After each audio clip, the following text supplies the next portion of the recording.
Bismillahirrahmanirrahim. Assalamualaikum warahmatullahi wabarakatuh. Sebelumnya perkenalkan, nama saya Muhammad Agung Ramadan Satriana, dari kelas PAI 4A. Di sini saya akan menjelaskan tentang pengertian reformasi pendidikan nasional. Nah, secara etimologi, reformasi etimologi berasal dari kata formasi yang berarti susunan atau bentuk susunan instansi. Pendidikan adalah pengetahuan tentang mendidik, dan nasional berarti yang berkenan dengan bangsa sendiri. Jadi, reformasi berarti perubahan radikal untuk perbaikan dalam bidang sosial, politik, atau agama dalam suatu masyarakat atau negara. Orang yang melakukan reformasi disebut dengan reformis, yakni mereka yang menganjurkan perbaikan tanpa kekerasan. Nah, menurut Banati, reformasi adalah usaha doing more of the same yang kemudian ditingkatkan menjadi doing more of the same but doing it better, yaitu usaha meningkatkan efisiensi. Reformasi menekankan perubahan yang melihat ke masa depan, kembali ke bentuk asal yang lebih baik, menghentikan penyimpangan dan praktek salah, serta memperkenalkan prosedur yang lebih baik. Ini adalah perombakan menyeluruh dalam berbagai aspek kehidupan termasuk pendidikan. Reformasi pendidikan adalah upaya perbaikan di bidang pendidikan yang memiliki dua karakteristik dasar, terprogram dan sistematik.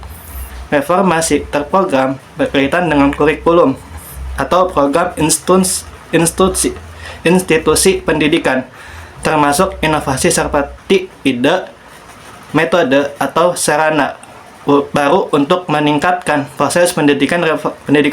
Reformasi sistematik berkaitan dengan berhubungan kewenangan distribusi dan alokasi sumber daya yang mengontrol sistem pendidikan secara keseluruhan, yang sering melibatkan kekuatan sosial dan politik di luar sekolah. Nah, mungkin itu penjelasan dari saya. Yang lebihnya mohon maaf. Assalamualaikum warahmatullahi wabarakatuh. Baik, di sini saya akan menjelaskan tentang ruang lingkup reformasi pendidikan. Jadi, ruang lingkup reformasi pendidikan ini mencakup berbagai perubahan dan juga perbaikan yang terjadi dalam aspek pendidikan. Ada beberapa hal yang menjadi bagian dari ruang lingkup reformasi pendidikan. Yang pertama itu ada pemberdayaan guru dan tenaga pendidik. Jadi, guru ataupun tenaga pendidik lainnya itu diberikan kebebasan dalam mengatur tujuan pembelajaran, metode pembelajaran, juga hal-hal yang berkaitan dan bisa mendorong peserta didik agar belajar lebih giat lagi. Nah, poin kedua itu ada reformasi kurikulum dan pembelajaran. Adanya pembaruan kurikulum yang fokus pada kebutuhan dan perkembangan peserta didik, mulai dari diskusi, diajarkan cara berpikir kritis, dan juga dipersiapkan untuk menghadapi masa depan. Kemudian poin yang ketiga itu ada pembaruan landasan yuridis dan kebijakan pendidikan. Nah, jadi membenahi dan menyempurnakan aturan dan hukum yang mengatur sistem pendidikan, seperti adanya standar pendidikan nasional di mana diatur agar relevan dengan perkembangan zaman. Kemudian poin yang keempat ada desentralisasi pendidikan dan otonomi pendidikan. Nah, jadi di sini ngasih wewenang, sebagian wewenang itu ke daerah ataupun sekolah. Agar apa? Agar saat pengambilan keputusan itu lebih sesuai dengan kondisi dan situasi setempat gitu. Nah, kemudian poin yang kelima ada peningkatan mutu dan pemerataan pendidikan. Jadi meningkatkan akses dan kualitas pendidikan agar seluruh lapisan masyarakat dari yang di perkotaan ataupun yang di pelosok itu bisa merasakan pendidikan yang sama gitu, tanpa kekurangan apapun. Nah, kemudian poin selanjutnya itu ada pengelolaan dan pembiayaan pendidikan. Nah, jadi adanya pengelolaan dan pembiayaan pendidikan ini biar pembelajaran bisa lebih efektif dan efisien dan bisa menyediakan dana agar bisa meningkatkan kualitas pendidikan lebih baik lagi. Kemudian poin yang terakhir itu ada pengembangan budaya dan karakter peserta didik. Jadi menanamkan nilai-nilai kebangsaan, akhlak, dan juga budaya di dalam proses pembelajaran agar karakter peserta didik itu terbentuk kuat dan mampu menghadapi masa modern. Mungkin cukup sekian dari saya. Terima kasih. Baik, di sini saya akan menjelaskan mengenai langkah-langkah reformasi pendidikan nasional. Nah, langkah-langkah untuk reformasi pendidikan itu meliputi beberapa aspek penting. Di antaranya yang pertama, meninjau sistem pendidikan yang ada. Nah, langkah awal adalah melakukan evaluasi menyeluruh terhadap sistem pendidikan yang sedang berjalan, termasuk kurikulum, metode pengajaran, dan evaluasi pembelajaran. Nah, langkah yang kedua yaitu penguatan kualitas guru. Nah, jadi guru itu merupakan faktor kunci dalam reformasi pendidikan. Nah, peningkatan kualitas guru melalui pelatihan, pendidikan berkelanjutan, dan pembinaan profesionalisme itu sangat penting agar mereka mampu memberikan pembelajaran yang efektif dan relevan. Nah, lalu yang ketiga, penerapan teknologi dalam pembelajaran.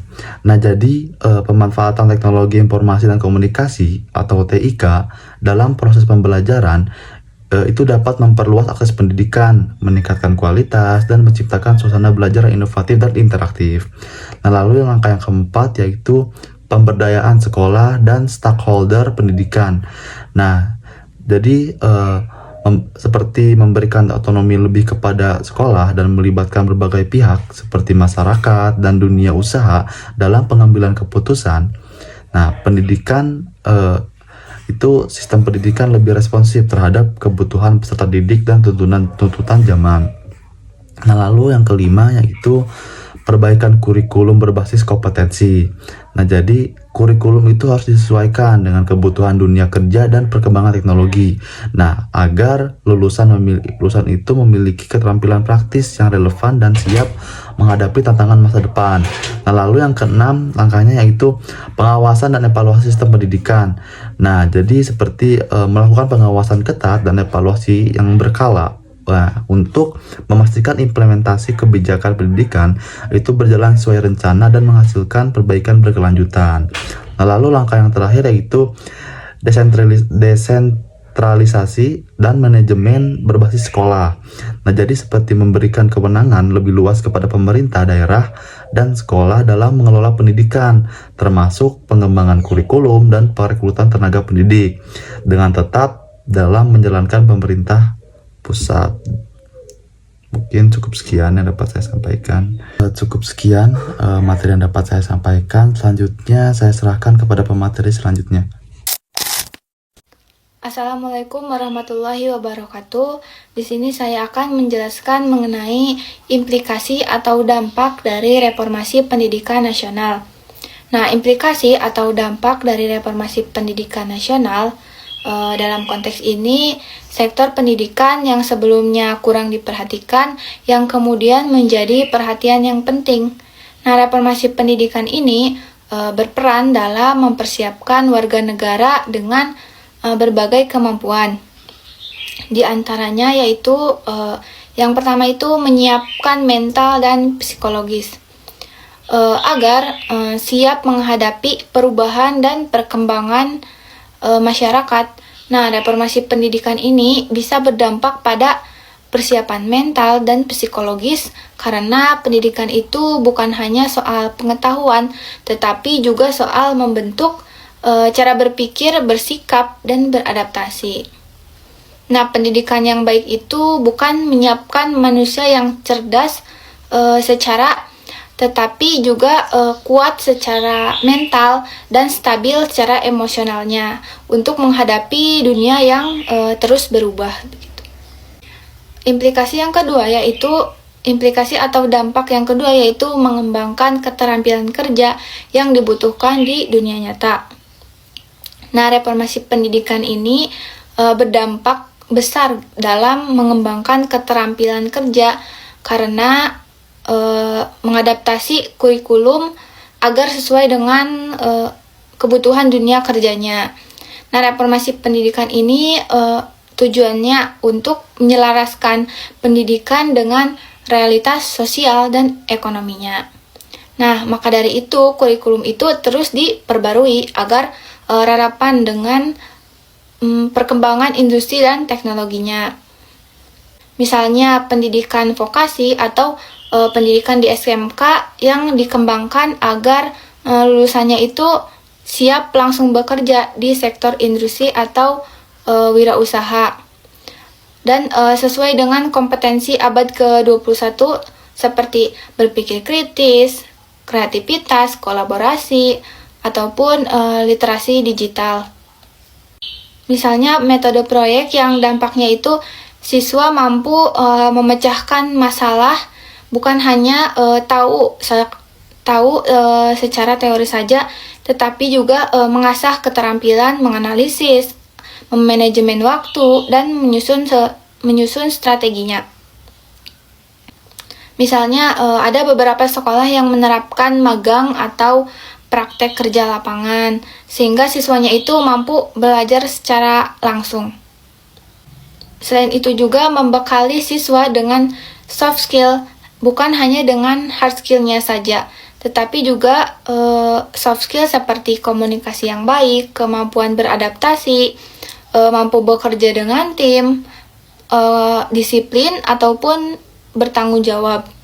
Nah, reformasi pendidikan ini biasanya menyisipkan pelatihan soft skill melalui, misalnya di sekolah, melalui kegiatan ekstrakurikuler atau proyek kolaboratif, metode belajar debat, presentasi, dan lainnya. Selain itu juga mengajarkan keterampilan digital dan kewirausahaan yang relevan dengan masa depan. Nah, di dunia kerja modern ini sangat bergantung pada teknologi. Maka reformasi pendidikan ini harus mengintegrasikan penggunaan perangkat digital dalam pembelajaran. Contohnya penggunaan komputer, internet, aplikasi, mengajarkan juga literasi digital, serta pemanfaatan penggunaan AI gitu, untuk membantu siswa agar akrab dengan alat kerja yang modern. Nah, dengan begitu, lulusannya itu tidak hanya cerdas secara akademis, tetapi siap bersaing dan berkembang di dunia nyata. Implikasi atau dampak yang ketiga yaitu membentuk sikap kritis dan kemandirian. Nah, reformasi pendidikan ini mengubah cara pandang terhadap proses belajar. Dari yang sebelumnya berfokus pada hafalan, menjadi pembelajaran yang mendorong pemahaman yang mendalam dan mampu menganalisis. Nah, sikap kritis terbentuk saat siswa tidak hanya menerima informasi mentahnya saja, tetapi ditantang untuk mempertanyakan, membandingkan, dan mengevaluasi. Misalnya, siswa diberi ruang atau kesempatan untuk berdiskusi, berdebat, dan menilai kebenaran dari berita atau suatu informasi. Nah, reformasi ini menempatkan guru sebagai pendamping dan fasilitator pembelajaran, bukan hanya sebagai satu-satunya pusat informasi yang mereka terima. Nah, dengan begitu siswa ini didorong agar aktif bertanya, mencari tahu sendiri, dan tidak hanya menerima gitu jawaban dari guru tersebut. Yang keempat yaitu mengasah kreativitas dan kemampuan memanfaatkan potensi diri. Nah, reformasi pendidikan ini mengubah metode pembelajaran dari yang bersifat pasif seperti ceramah atau hafalan saja menjadi aktif, misalnya kolaborasi dan eksploratif. Nah, hal ini menciptakan ruang bagi siswa untuk berpikir bebas dan kreatif. Nah, reformasi kurikulum ini bisa menyesuaikan dengan minat atau bakat seperti kurikulum merdeka misalnya, memberi kesempatan bagi sekolah dan siswa agar memilih mata pelajaran pilihan dan proyek sesuai minat dan pembelajaran lintas, misalnya yang melibatkan sains, teknologi, atau budaya, yang dampaknya itu siswa dapat menggali potensi unik yang mereka miliki, bukan hanya mengikuti jalur akademik yang sama atau yang seragam saja. Mungkin itu materi yang bisa saya sampaikan. Assalamualaikum warahmatullahi wabarakatuh. Di sini saya akan menjelaskan tentang tantangan dalam pelaksanaan reformasi pendidikan nasional. Meskipun kebijakan telah dicanangkan, pendidikan di Indonesia masih saja menghadapi sejumlah tantangan yang signifikan. Ada beberapa tantangan yang disebutkan di sini. Yang pertama adalah ketimpangan akses pendidikan. Dari data Kemendikbudristek menunjukkan bahwa masih terdapat disparitas akses pendidikan antara wilayah perkotaan dan perdesaan. Infrastruktur pendidikan yang kurang memadai di daerah-daerah terpencil menjadi salah satu penyebab utama. Selain itu juga, kekurangan guru di wilayah terpencil dan tertinggal menjadi masalah yang sangat serius. Yang kedua, kualitas pendidikan yang belum merata. Laporan Program for International Student Assessment atau PISA menunjukkan bahwa kualitas pendidikan di Indonesia berada di bawah rata-rata. Di bawah rata-rata negara anggota OECD. Kompetensi siswa dalam literasi, numerasi, dan sains perlu ditingkatkan secara signifikan untuk menghadapi persaingan global. Selanjutnya yang ketiga ada adaptasi teknologi. Digitalisasi pendidikan membawa tantangan baru terutama bagi sekolah yang belum memiliki akses internet atau perangkat teknologi. Ketimpangan digital ini dapat memperburuk kesenjangan pendidikan antara siswa yang tinggal atau yang berpendidikan di daerah yang maju atau tertinggal. Selanjutnya ada relevansi yang keempat ada relevansi dengan dunia kerja. Di sistem pendidikan seringkali dianggap belum relevan dengan kebutuhan dunia kerja. Banyak lulusan yang kesulitan mendapatkan pekerjaan karena kurangnya keterampilan praktis dan kemampuan adaptasi terhadap perubahan teknologi. Selanjutnya yang terakhir, yang kelima, ada keterbatasan anggaran dan kebijakan keterbatasan. Nah, anggaran pendidikan menjadi hambatan dalam pelaksanaan reformasi. Selain itu, kebijakan yang tidak konsisten dan kurangnya koordinasi antar lembaga terkait juga menghambat efektivitas reformasi pendidikan. Ya, sekian dari saya, kurang lebihnya mohon maaf. Jungle.